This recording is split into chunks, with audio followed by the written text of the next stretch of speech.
la fin du parcours commun, Andruet est en tête avec 1 minute 44 secondes d'avance sur Anderson.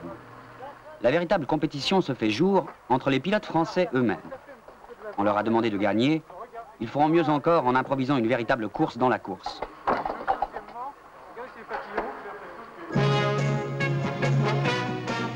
Le rallye de Monte-Carlo s'achève.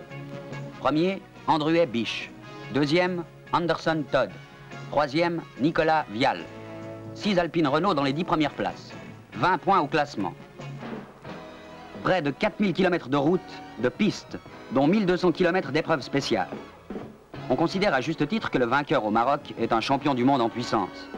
Darniche le sait, et il remporte les 5 premières épreuves spéciales, dont 4 devant Terrier. 2 mois plus tôt, dans le rallye du Portugal, sur un parcours très ingrat, Alpine avait déjà confirmé son avance avec la victoire de Terrier. On savait que la berlinette avait du mordant. On allait découvrir ses qualités de résistance et la robustesse d'organes essentiels dont 90% sont dérivés des productions Renault de grande série.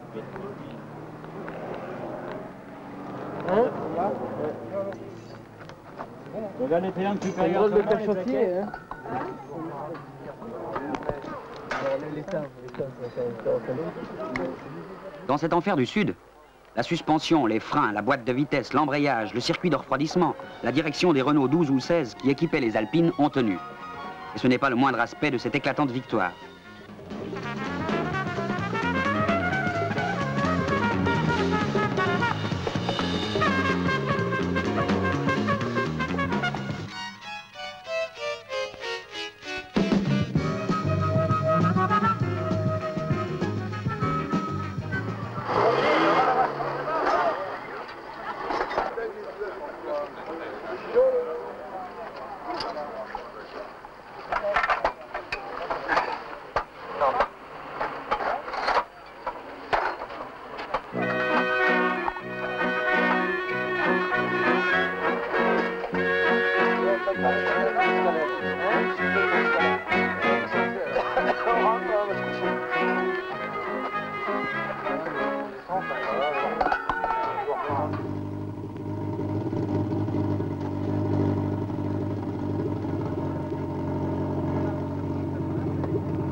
Alpine Renault terminera l'Alpenfahrt autrichien avec 112 points au classement.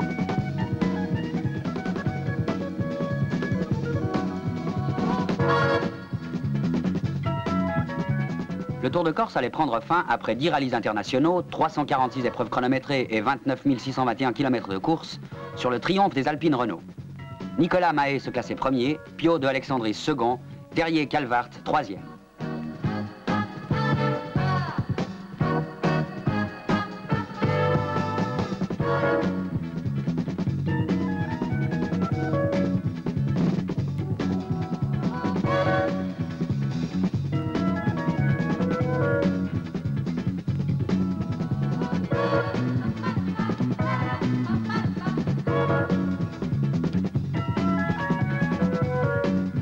Cinq voitures bleues dans les 6 premières places.